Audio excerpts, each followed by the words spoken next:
Assalamualaikum warahmatullahi wabarakatuh. Ya, berjumpa kembali ya dalam mata pelajaran sosiologi kelas 10.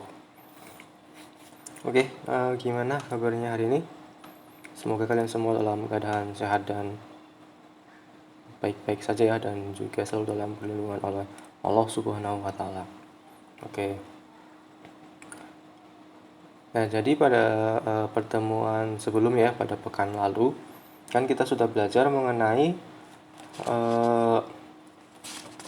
interaksi sosial. Ya kan, kemarin kan kita sudah mempelajari mengenai proses interaksi sosial yang bersifat asosiatif dan juga proses interaksi sosial yang bersifat asosiatif dan disosiatif. Ya, asosiatif itu meliputi adanya kerjasama, kemudian akomodasi dan juga asimilasi serta akulturasi. Nah, sedangkan disosiatif itu kita sudah mempelajari mengenai adanya persaingan, kemudian kontravensi dan juga pertentangan. Oke, nah jadi setelah kita mempelajari materi bentuk-bentuk interaksi seperti yang saya sampaikan tadi, nah jadi pada pertemuan ini kita akan lanjut pada hubungan individu dan kelompok dan juga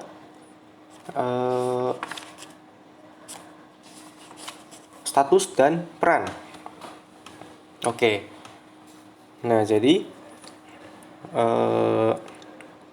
sebelum kita masuk pada materi ini, ya alangkah baiknya kita awali dengan membaca Bismillah bersama-sama. Oke, Bismillahirrahmanirrahim. Oke. Nah, jadi dengan membaca Bismillah tadi, semoga kalian bisa belajar dan bisa mencerna materi dengan baik. Oke, nah sekarang kita langsung masuk saja ke materinya ya, mengenai hubungan individu dan kelompok. Nah, jadi di buku paket itu bisa kalian baca di halaman 60. Nah, jadi kan dalam sebuah interaksi itu kan kalian tidak hanya berinteraksi dengan individu saja ya, tapi juga bisa kalian dengan kelompok maupun kelompok dengan kelompok. Nah, mungkin individu dan individu, ya mungkin itu adalah interaksi yang saya lakukan dengan salah satu siswa, itu individu dengan individu. Sedangkan individu dan kelompok berarti ya mungkin interaksi yang saya lakukan saya dengan kelas, ya bisa kelas 10 IPS 1, IPS 2, IPS 3, dan IPS 4. Nah, sedangkan interaksi antar kelompok itu bisa antara IPS 1 dengan IPS 2, IPS 3 dengan IPS 4. Nah, jadi kan kalian berinteraksi menggunakan kelompok-kelompok tertentu. Nah, jadi dalam hubungan sosial tersebut, dalam melakukan interaksinya, ada beberapa kriteria kenapa antar kelompok melakukan interaksi. Nah, yang pertama ada kriteria fisiologis. Nah, fisiologis itu berkaitan dengan kesamaan jenis. Kemudian ada usia maupun ras. Nah, jenis kelamin berarti ada laki-laki dan juga perempuan. Nah, seperti di sekolah kita kan, untuk jenis kelamin itu kan dipisahkan laki-laki dengan laki-laki, perempuannya dengan perempuan. Kemudian usia, ada tua, ada muda. Nah, kan umumnya ketika seorang yang lebih muda berinteraksi dengan orang yang lebih tua kan akan lebih menghormati. Beda kalau usianya sama, muda dengan muda itu kan ya mungkin menggunakan bahasa yang sehariannya. Nah, kemudian ada ras, ya ada ras kulit hitam, ras kulit putih. Nah, biasanya pada kriteria fisiologis berdasarkan ras ini kan biasanya akan muncul diskriminatif terhadap ras-ras tertentu. Nah, ada kriteria kebudayaan. Nah, jadi ini interaksi yang terjalin karena adanya persamaan kebudayaan. Ya, kebudayaan itu ya meliputi adanya etnik, suku-suku.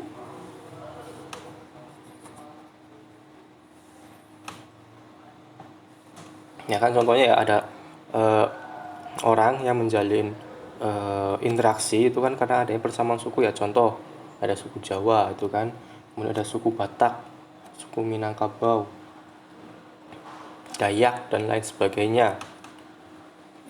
Nah, biasanya kan orang akan lebih tertarik menjalin hubungan kan ketika mereka berasal dari suku yang sama. Nah, kemudian ada ekonomi. Nah, jadi ini ya berdasarkan kekuatan atau tingkatan ekonomi yang mereka miliki. Ya kan ada berkaitan dengan kelas-kelas sosial. Ya kan ada kelas bawah, kelas menengah, dan juga kelas atas. Itu dari segi ekonomi. Kemudian ada kriteria perilaku. Nah, berarti perilaku itu didasarkan pada berarti apa ya? Lebih pada fisik dan juga mental. Maksudnya apakah fisiknya sempurna atau mentalnya baik atau tidak, itu perilaku. Nah, biasanya kan orang yang cenderung memiliki kekurangan fisik kan otomatis akan lebih sulit menjalin hubungan sosial atau interaksi kepada orang yang memiliki fisik yang sempurna. Begitupun dengan mental atau perilakunya, ya kan, ketika seorang memiliki perilaku yang menyimpang, otomatis dia juga berinteraksi kepada orang yang memiliki hal serupa, memiliki penyimpangan serupa. Nah, itu adalah keempat kriteria. Nah, kemudian dalam menjalin hubungan antar kelompok itu juga ada dimensi-dimensinya ya. Pertama, dimensi sejarah. Nah, kalian bisa buka di halaman 62 ya. Nah, dimensi sejarah itu berkaitan dengan tumbuh kembangnya hubungan antar kelompok. Nah, berarti kan kenapa kelompok tersebut bisa menjalin hubungan kan bisa kita lihat di awal bagaimana perkembangannya. Nah, berkaitan dengan dimensi sejarah itu kan nanti itu akan menimbulkan stratifikasi etnik. Ya, berarti akan menimbulkan suatu stratifikasi atau pengelompokan. Nah, jadi munculnya stratifikasi itu kan dicirikan itu adanya etnosentris, ada persaingan, ada perbedaan kekuasaan. Nah, itu adalah ketiga syarat kenapa muncul suatu stratifikasi dalam kelompok berdasarkan dimensi sejarah. Nah, yang kedua ada dimensi sikap. Nah, dimensi sikap itu berkaitan dengan prasangka atau stereotip yang diberikan suatu kelompok terhadap kelompok tertentu. Nah, jadi kan prasangka atau prejudis itu kan berarti bahkan tidak tidak sesuai ya. Mungkin kalian beranggapan terhadap kelompok tertentu, tapi apa yang kalian anggap pada kelompok tersebut itu belum tentu kebenarannya, itu prasangka. Nah, sedangkan stereotip itu citra yang melekat atau citra kaku yang melekat.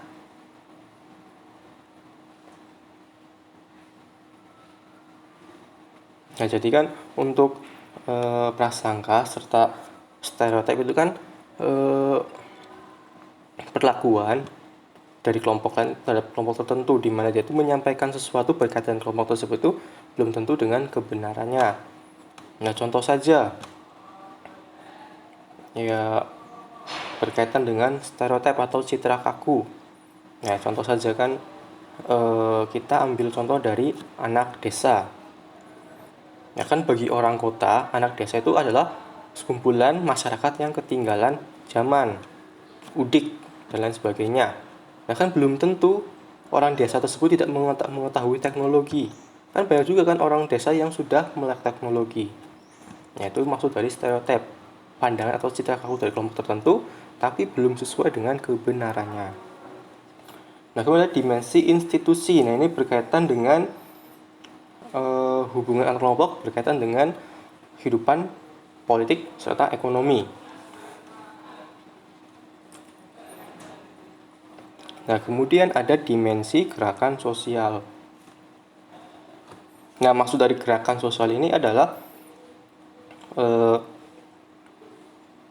aktivitas atau kegiatan orang yang ingin menginginkan suatu perubahan, maupun orang yang ingin mempertahankan keadaan yang sudah ada. Ya, berarti kan adanya melakukan suatu perubahan, ada juga yang ingin mempertahankan apa yang sudah ada. Itu dimensi gerakan sosial. Nah, contoh gerakan sosial seperti yang terjadi pada tahun 1998, itu masa reformasi. Itu masuk dalam dimensi gerakan sosial karena kan di mana gerakan tersebut kan ingin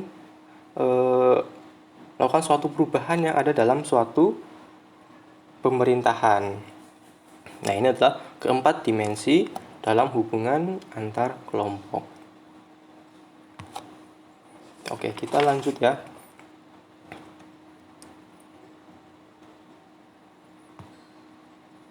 Nah, kita lanjut pada hubungan antara keteraturan sosial dan juga interaksi sosial.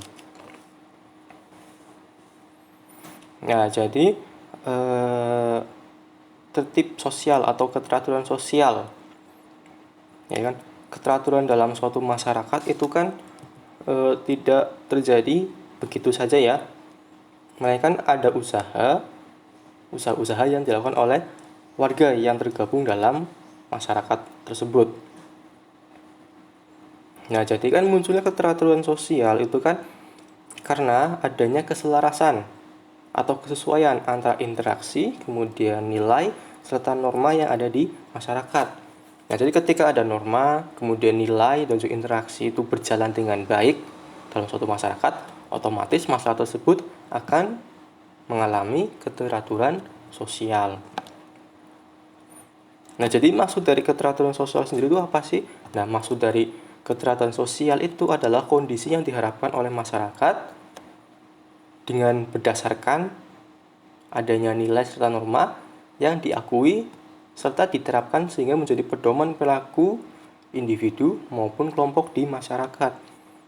Nah, jadi kan maksud dari keteraturan sosial itu ketika norma serta nilai-nilai yang ada yang mereka buat itu bisa mereka laksanakan dan diterapkan sebagai pedoman hidup.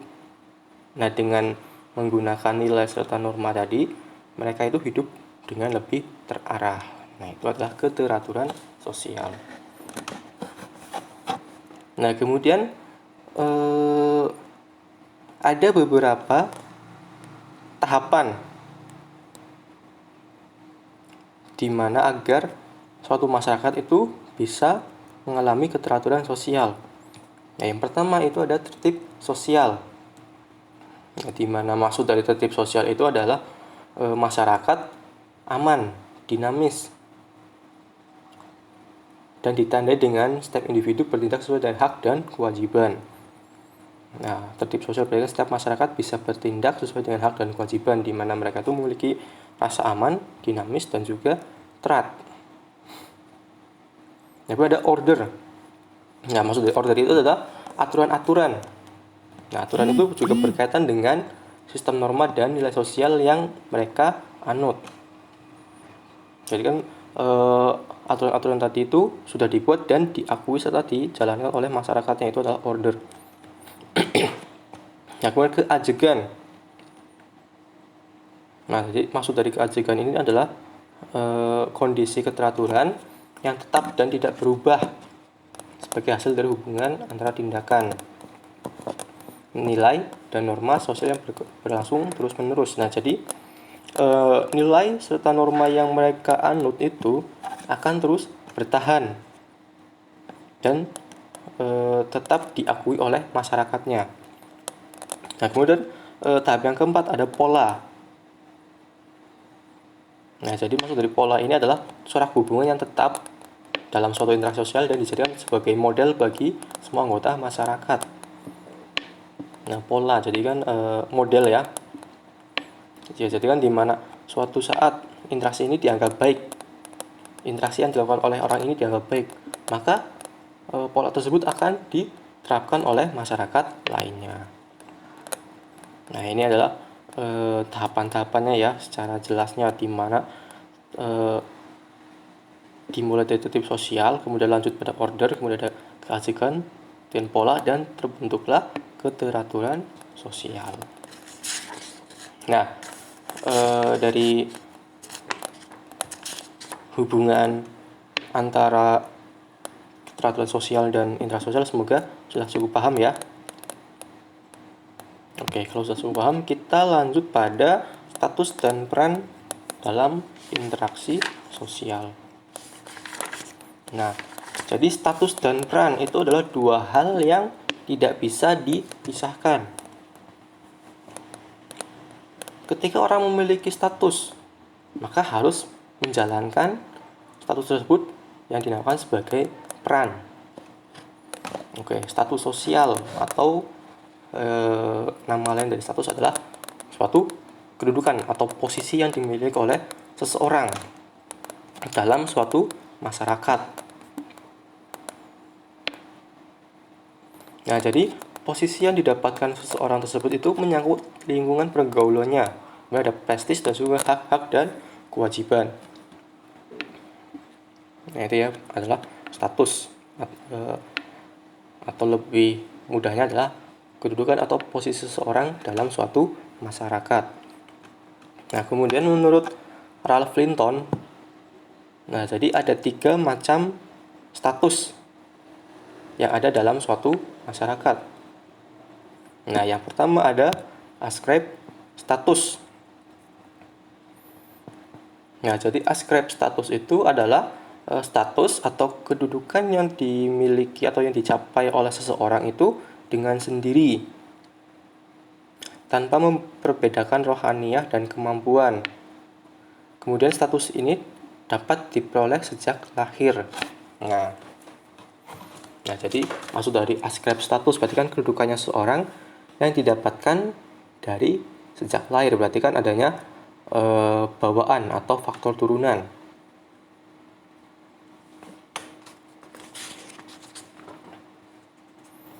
Nah, contoh saja kan ketika seorang memiliki gelar bangsawan.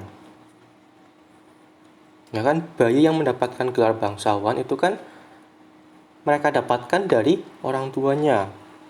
Kenapa dia mendapatkan gelar bangsawan? Ya karena orang tuanya adalah bangsawan, otomatis keturunannya juga akan mendapatkan gelar bangsawan tersebut.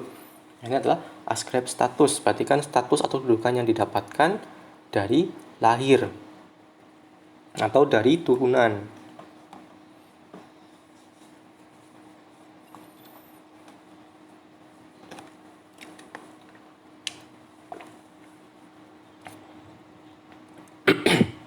Itu ya ascribed status. Nah, kemudian yang kedua ada achieved status.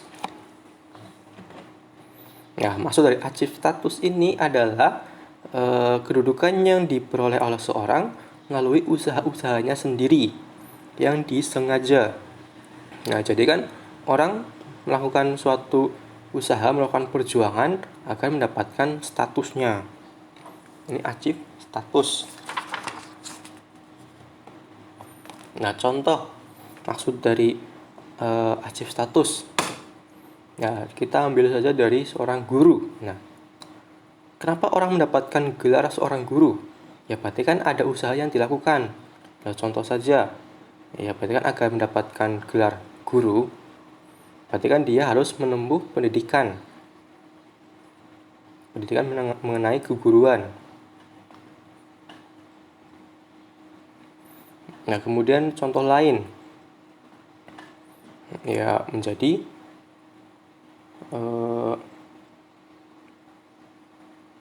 sama ya berkaitan dengan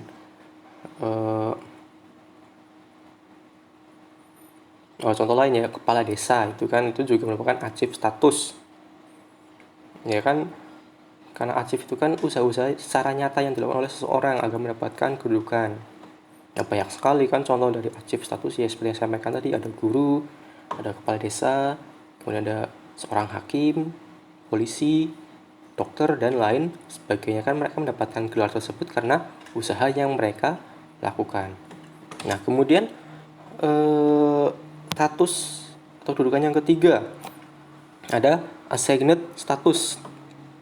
Nah, jadi assigned status itu adalah kedudukan atau status yang dimiliki oleh seorang itu diperoleh atas pemberian dari pihak lain. Nah, jadi kan maksudnya itu orang itu tidak mendapatkan statusnya begitu saja, tapi karena pemberian dari orang lain atas jasa yang dia lakukan, atas usaha yang dia lakukan. Nah, contoh saja ketika kalian mendapatkan gelar sebagai siswa teladan. Ya kan, sebelum kalian mendapatkan gelar siswa teladan itu kan pasti ada usaha-usaha yang kalian lakukan. Kenapa kalian mendapatkan gelar tersebut? Nah, jadi untuk achievement itu kan berkaitan dengan penghargaan kepada seseorang.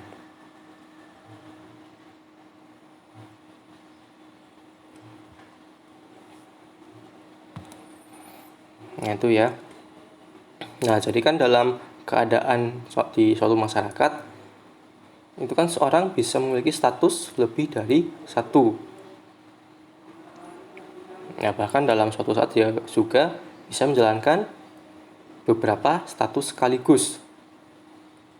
Nah, jadi kan ketika seorang memiliki status yang banyak ya, statusnya beragam, itu nanti akan menimbulkan konflik dalam dirinya atau menimbulkan pertentangan. Nah, kenapa munculnya pertentangan? Ya karena seorang tersebut tidak bisa menjalankan statusnya dengan baik.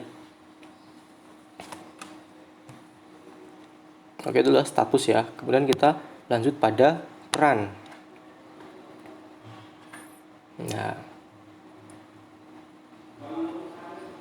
seperti yang saya sampaikan di awal tadi ya, status dan peran itu tidak bisa dipisahkan. Di mana status itu adalah kedudukannya, sedangkan peran itu adalah perilaku yang diharapkan oleh orang yang memiliki status tadi.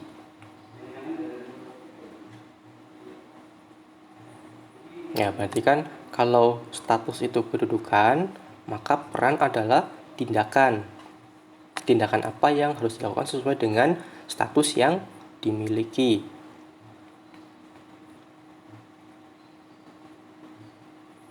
Nah, jadi kan status dan peran itu tidak dapat dipisahkan karena tidak ada peran tanpa status dan tidak ada status tanpa peran. Ya, contoh saja. Ya kan, status kalian sebagai siswa. Maka peran kalian apa? Sebagai seorang siswa. Ya, berarti kan belajar, mencari ilmu dengan sungguh-sungguh. Nah, status saya sebagai guru. Maka peran saya apa? Ya, berarti peran saya adalah bagaimana caranya saya bisa menyampaikan materi dan kalian bisa memahami materi tersebut. Nah, itu. Nanti kan sama seperti status ya. Peran dimiliki manusia itu sejak lahir dan bisa diperoleh dari lingkungan sosialnya.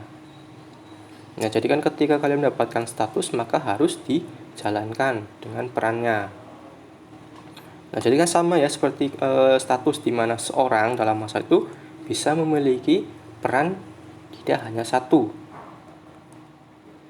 Ya, berarti kan ketika dalam suatu kehidupan orang tersebut memiliki status, ya katakanlah sebagai pelajar iya, sebagai anak iya, kemudian sebagai itu kalian ya, sebagai pelajar iya, sebagai anak iya, sebagai santri iya.